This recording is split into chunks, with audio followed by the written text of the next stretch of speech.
Les outils Fibonacci sont incontournables pour analyser le marché et identifier des zones clés. C'est pour ça que dans cette vidéo, je vais te montrer comment les utiliser simplement, que ce soit pour anticiper des niveaux de correction ou anticiper des targets futurs. On verra ensemble comment régler ces outils au mieux, des exemples concrets et également comment les combiner pour affiner tes analyses. Alors si tu es prêt, on est parti. Alors toutes mes analyses, je les fais sur TradingView. Si tu ne sais pas comment utiliser cet outil, je te laisse un tutoriel complet sur la plateforme TradingView. Je te la mets juste ici en fiche et c'est vraiment là que la plupart des analyses techniques se font. La plupart des traders vont directement ici. Et donc pour retrouver Fibonacci, eh bien tu viens ici sur le troisième petit onglet et tu vas voir, moi c'est en anglais mais toi si c'est en français ça sera similaire. Tu vas voir eh bien pas mal d'outils qui sont en rapport avec Fibonacci, que ce soit les cercles de Fibonacci, les spirales de Fibonacci ou alors les plus connus qui sont le retracement de Fibonacci et l'extension de Fibonacci. Moi c'est les deux que je vais utiliser et que je vais te montrer aujourd'hui. Les autres sont un petit peu moins connus, je te laisserai aller faire tes propres recherches de ton côté. D'ailleurs je vais pas trop rentrer sur toute la partie historique de Fibonacci, même si c'est très intéressant. On peut retrouver des chiffres de Fibonacci un petit peu partout, même dans la vie réelle, dans les bâtiments, etc.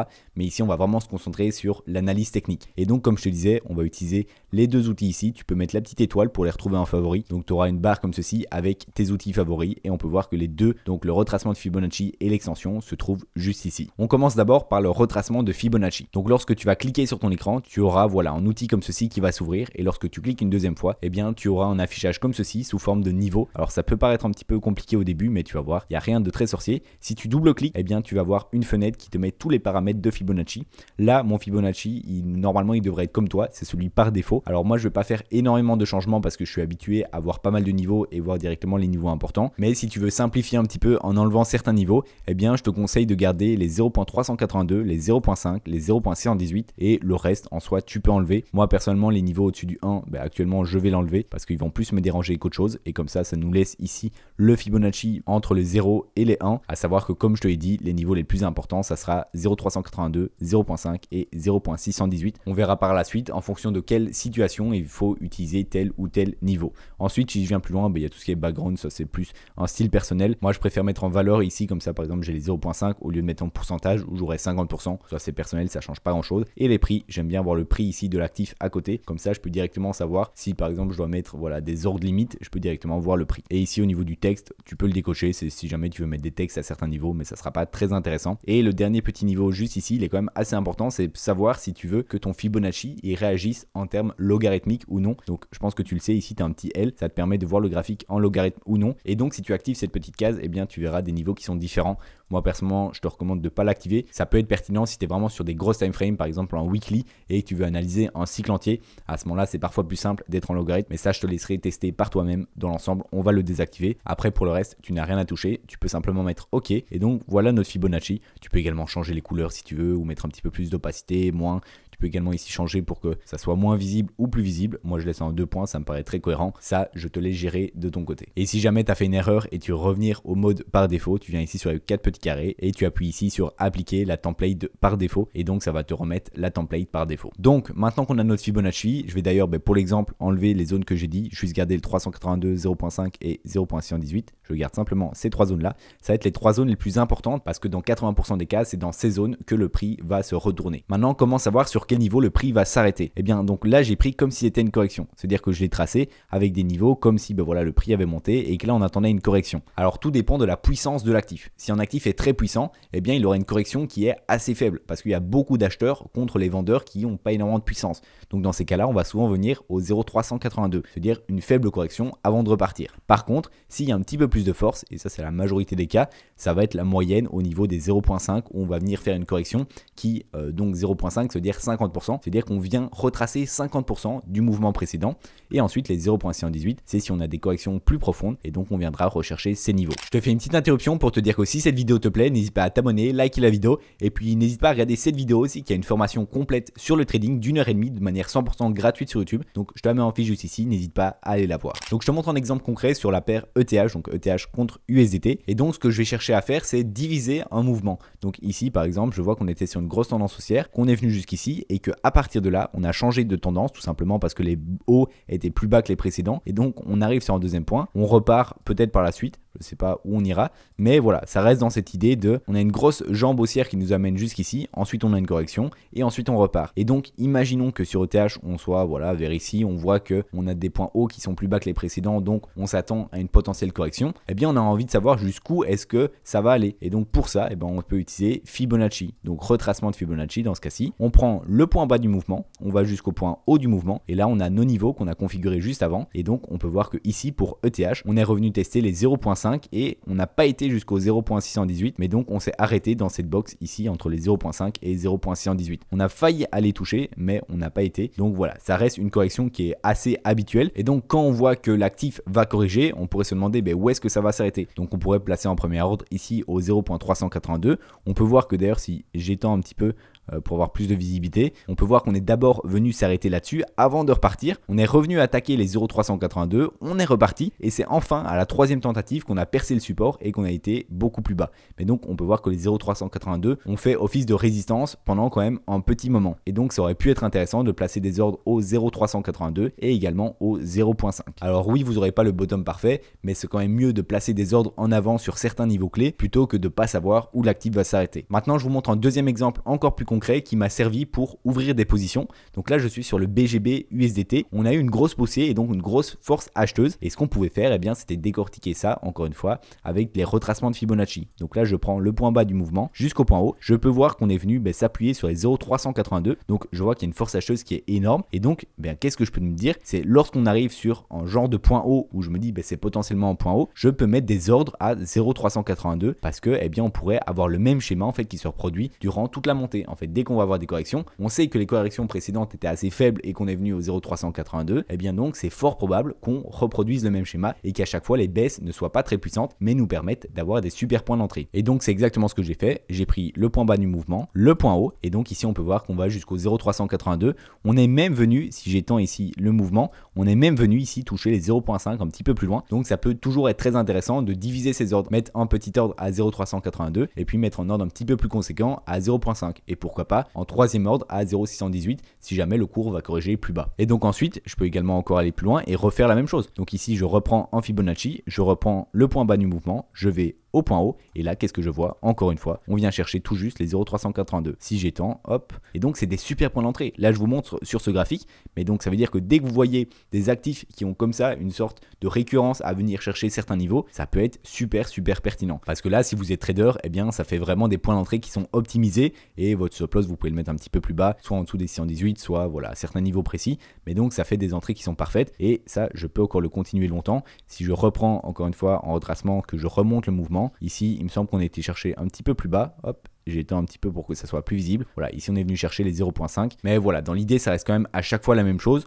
où on vient retester les 0.382 et s'il y a une baisse un petit peu plus profonde, comme en fait ce niveau-ci et ce niveau-là, alors à ce moment-là, on va au 0.5 du mouvement et donc c'est intéressant de placer des ordres. En premier ordre à 0.382 et en deuxième ordre à 0.5 au cas où on retrace un petit peu plus bas. Et d'ailleurs, lorsqu'on configurait l'outil, je vous ai dit que je laissais les autres niveaux parce que personnellement, j'ai mon œil qui est habitué à voir principalement ces trois niveaux-là, mais ça peut arriver pour certains actifs qui par exemple ont une très forte force acheteuse de revenir seulement se positionner sur les 0.236. Ça peut arriver. Souvent, c'est vrai qu'on va privilégier ces trois niveaux, mais ça peut arriver si l'actif est vraiment très fort, qu'on vienne juste chercher ici avant de repartir. Ou au contraire, si l'actif a vraiment une forte force vendeuse, c'est possible qu'on vienne ici aux 786 avant de repartir. Et ça n'invalide pas du tout le scénario d'une tendance haussière parce qu'on fait des points bas qui sont plus hauts que les précédents. Souvent d'ailleurs, cette zone entre les 0.618 et les 0.786, on va l'appeler la RLZ, la Reload Zone, parce qu'en fait c'est une zone où c'est des prix qui sont vraiment un peu discount, c'est des prix qui ne devraient pas arriver et donc c'est là qu'on fait souvent les meilleures opportunités. En tout cas, si le scénario de la tendance haussière continue, si on vient faire des plus bas, à ce moment-là c'est embêtant, mais en tout cas pour de l'investissement, cette zone entre les 618 et 786, c'est souvent une zone avec des prix très intéressants. Donc si on a la possibilité de recharger dans cette zone après une forte correction d'un actif, par exemple je sais que le Bitcoin au dernier cycle, il était revenu dans cette zone de RLZ et donc à ce moment-là, c'est des prix qui sont vraiment très intéressants. Maintenant, si on essaye de pousser un petit peu plus loin l'outil Fibonacci, notamment avec des corrélations, corrélation, eh bien on peut corréler tout ça avec des divergences sur le RSI. C'est ce que je vous disais dans ce tweet il y a environ un mois, comme quoi il y avait une légère divergence sur le BGB et que je m'attendais à un retracement entre les 6,54 $ et les 6 $, c'est-à-dire les 0,382 et les 0,5 de Fibo. Donc comme on l'a vu juste avant, eh bien sur le BGB il y avait plein de corrections qui revenaient entre les 0,382 et les 0,5. Et donc en voyant tout ça et en voyant une divergence baissière directement sur le RSI, donc une divergence baissière c'est quoi? C'est quand le RSI montre que en fait on a des plus hauts qui sont plus bas que les précédents, donc on est sur un retournement de tendance selon la théorie de Dow, alors que sur le cours, eh bien on a des plus hauts qui sont plus hauts que les précédents. Donc sur le cours on est sur une tendance haussière, alors que sur le RSI on est sur une tendance baissière. Et ça, très souvent, ça annonce que le cours va chuter,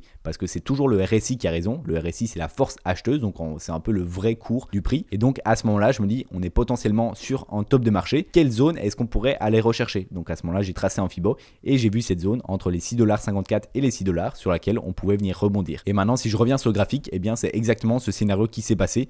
D'ailleurs, on a été même chercher un petit peu plus bas, mais voilà, j'avais tracé mon Fibonacci juste ici. J'avais tracé cette zone entre les 0,382 et les 0,5.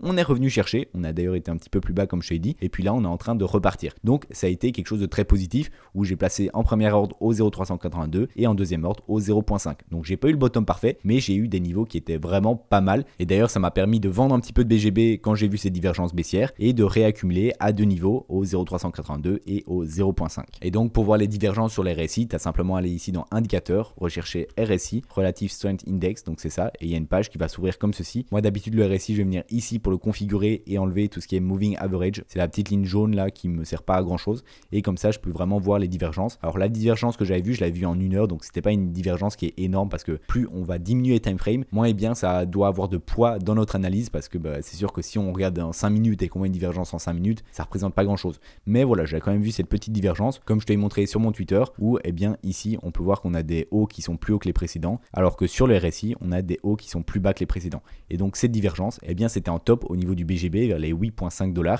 et on est venu corriger dans la zone que j'avais dit juste ici. Deuxième chose qu'on peut faire pour pousser un petit peu tout ce qui est Fibonacci, c'est en fait de corréler avec des unités de temps différentes. Donc là on peut voir qu'on est en 4 heures, qu'on regarde le mouvement sur 4 heures. Mais ce qu'on peut faire, c'est se mettre par exemple en daily et donc avoir une vision différente parce que là en daily, si on essaie de regarder tout le mouvement, on va prendre un Fibo et on va venir du mouvement le plus bas ici. Je prends pas la mèche juste ici parce que ça c'est une mèche de liquidité, ça ferait pas de sens de la prendre, mais je viens jusqu'au plus haut. Donc ça va peut-être vous embrouiller un petit peu parce qu'il y a beaucoup de niveaux du coup sur le graphique, mais on peut voir que ça nous donne certains niveaux, notamment les 0,382 qu'on vient ici tout juste toucher. Donc ça aurait permis d'avoir différentes corrélations, se dire ok, donc ici sur le mouvement en 4 heures il y a 0,382, 0,5 et 0,118, et si je regarde d'un point de vue daily, eh bien on a les 0,382 qui sont cohérents, et donc ça m'aurait permis de mettre en ordre ici au 0,382 qui était les 5,61 $, et j'aurais chopé la petite mèche juste ici. Plus on va dézoomer dans les time frames, plus ça va être des données qui sont cohérentes et qui ont beaucoup de chances d'être touchées. Ça c'est important de le savoir, mais c'est pas pour ça que vous pouvez pas regarder sur des plus petits time frames. L'idée c'est d'avoir des corrélations, de regarder d'abord de manière dézoomée et puis de zoomer progressivement pour en fait optimiser votre entrée. Si vous voyez sur des grosses time frames comme en daily, il y a des niveaux qui sont très intéressants et qu'en 4 heures ces niveaux sont plus ou moins cohérents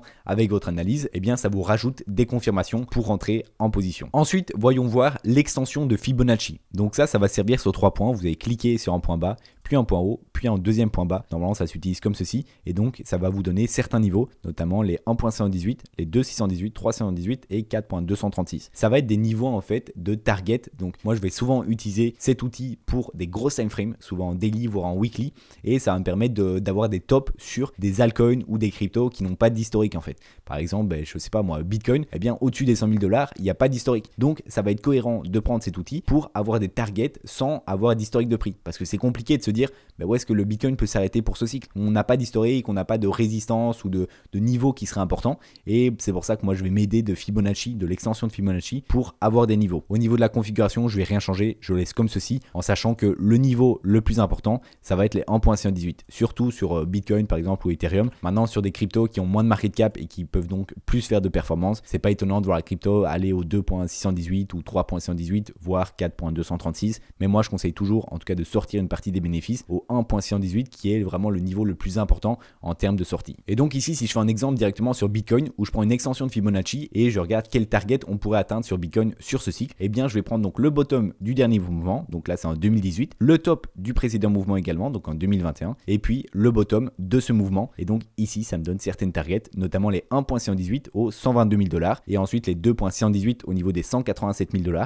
Et d'ailleurs pour moi, si vous suivez un petit peu mes vidéos dans ma chaîne, c'est deux targets dont je parle beaucoup pour le Bitcoin, les 120 000 $ et les 180 000 $. Pour moi, c'est deux targets très cohérentes pour ce bull run. Et donc ce que je vais faire, c'est quand le Bitcoin atteindra les 120 000 $, je vais prendre une grosse partie de profit également sur les altcoins parce que Bitcoin est roi. Donc si c'est le top sur le Bitcoin, ça va souvent être le top également sur les altcoins. Parfois il y a un petit peu de décalage, mais ça reste vraiment minime. Et puis ensuite, ma deuxième grosse target, ça sera au niveau des 180 000 $. Je vais pas forcément attendre d'aller plus haut. Je vais également prendre une target intermédiaire au niveau des 150 000. Mais voilà, c'est comme ça que je vais utiliser l'extension de Fibonacci. Et donc on peut également le tester sur l'ancien cycle pour voir ce que ça avait donné. Alors dans ce cas-ci, du coup, je prends le bottom ici en 2015, je prends le top en 2017 et je prends le bottom en 2018. Et donc ici, ça me donne certaines targets et on avait atteint les 2.118 au niveau des 54 000 $ pour le précédent bull run. On n'était pas venu chercher les 3.118 ici, on s'était arrêté entre les deux en fait. Mais voilà, ça donnait quand même des beaux objectifs de sortie. Et d'ailleurs, on peut voir que les 1.118, on est d'abord venu les tester avant d'avoir une belle correction. C'était une des seules corrections qu'on a eu durant toute cette phase euphorique. Et puis après, on est reparti à la hausse pour chercher les 2.618. Ensuite, on a eu une belle correction également. Donc on peut voir qu'au ces niveaux, il y a quand même pas mal de réactions à chaque fois qu'on bute dessus. Donc ça, c'est vraiment quelque chose qui est important. Même si on se dit c'est juste des niveaux mathématiques, ça impacte aussi tout ce qui est psychologie humaine. Je vous laisserai vous renseigner,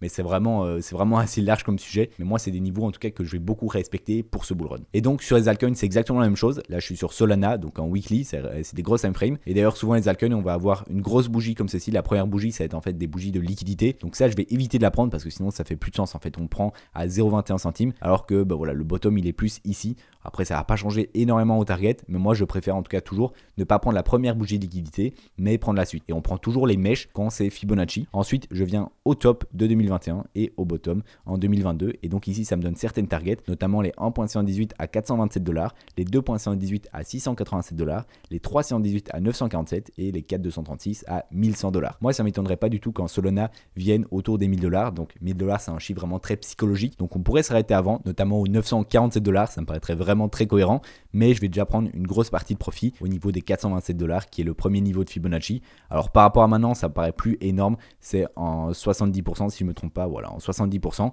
mais par rapport à toute la hausse qu'on a déjà fait, c'est déjà très bien. Et du coup, pour la plupart des cryptos, on vous aide sur une disposition assez similaire à celle-ci, où vous pouvez prendre en bottom, en top, en deuxième bottom, et ça va vous donner des niveaux assez importants comme ça, avec le 1.118 qui est le niveau principal où il faut sortir au moins une partie de vos profits. Donc voilà, c'est tout pour cette vidéo. Si tu veux aller plus loin, n'hésite pas à regarder cette formation gratuite que je t'ai fait qui dure plus de 1h30 sur le trading. Donc c'est vraiment très complet sur tout ce que je regarde avant de rentrer en trade, tout ce qui est l'entrée en position, le management, la sortie. Donc n'hésite pas à regarder et puis pense à t'abonner, liker la vidéo et je te dis à la prochaine. Ciao.